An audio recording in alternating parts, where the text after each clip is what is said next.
If we want a loud tone, we press down toward the guitar more and then release. A softer tone, we press less and we get a softer tone. The follow-through is still according to the pressure, but it's just that you can't see it as much now because this is getting in the way of the follow-through. Got that? Now, another very important point. After you pluck, I'll stick with the rest stroke here, I'm emptying out my finger. Watch this. Here my finger is tight. Here it's empty. Tight, empty. So watch me empty out my finger now. You see? It's not a dramatic spring back. I don't go... In fact, that's not relaxing at all. When I empty the finger out, it's done quickly, and I'm ready to move anywhere I need to. If I need to move back, let's say to the B string, I'm ready to do it. I empty and kind of spring my finger where I need it to go. Now, each stroke is used for different things. A rest stroke, for its fatter, punchier quality, more Spanish quality, is used a lot in certain pieces. Let's take this Los Regales by Rodrigo.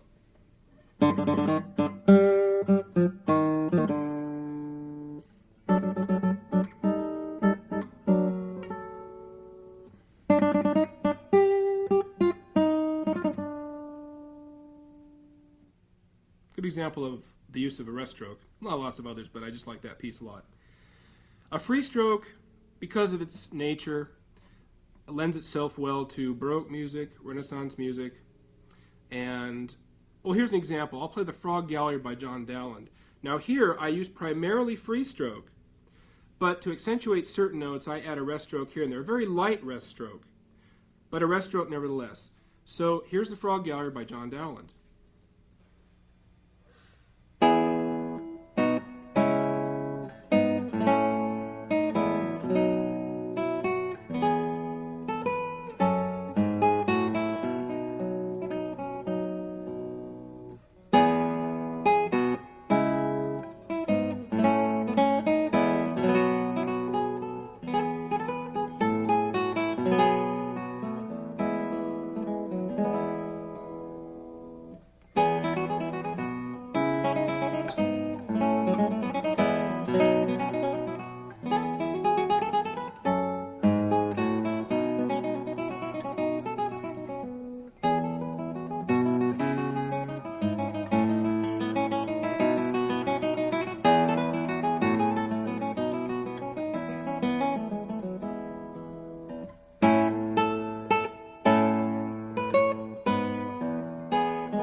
Okay, now that we've talked about those a little bit, I want to mention one more point, and that is that the tip joint should remain flexible, meaning that it shouldn't flex all the time, but you have to control it, because the louder you play, the more this is going to relax slightly. Let me explain. You don't want to keep it rigid in this position. The softer you play, that's going to be fine, but the louder you play, if you keep it locked in that position right there, you're going to be clawing at the string. It's going to sound pretty ugly. So the louder you play, or in other words, the harder you grip the string before you release it, it's at that point that this tip joint should just relax a little bit. Don't cave it in all the way, but just basically work on controlling it, because you're going to need that control for quality of sound. Something to think about. So anyway, the main points are these. First of all, you want to keep the large joint or the knuckle joint for a free stroke above the string you're going to play, more or less. Experiment with it. For a rest stroke, again, more or less, the knuckle joint comes back to about 1 or 2 strings below the string you're playing. Number 2, allow your finger plenty of swing space or follow-through space. For a free stroke, that means going up in the air and missing the strings adjacent to it, and for a rest stroke, the swing space includes the adjacent string. Number 3, don't forget, the 3 components of a stroke are place, pressure, release. Place, pressure, release. Then you empty out your finger, as I demonstrated earlier. During the pressure part of the stroke, it's very important, as I demonstrated, to press down into the instrument. Notice I was pressing down. You never pull the string toward your chin, never up this way. That's clawing at the string. That's not going to give you very much sound or not a very good sound. Press down. Last but certainly not least, try to work on your rest stroke and free strokes so that they're fairly equal. As you know by now, they each have their own characteristics, but ideally you want them to sound pretty much equal so that you can interchange them at any time.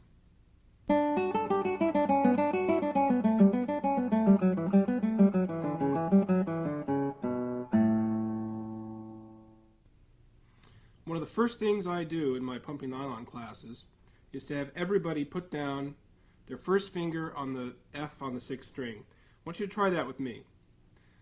F, 6th string, 1st fret. Play it. That's all, just play it. Now, you ever been aware of how much pressure you've been adding to each note? Right now, feel the pressure you're adding on that note. Now, let's do this here. Chances are we're all pressing way too hard. We're going to try to save ourselves a lot of undue stress by gauging our pressure now.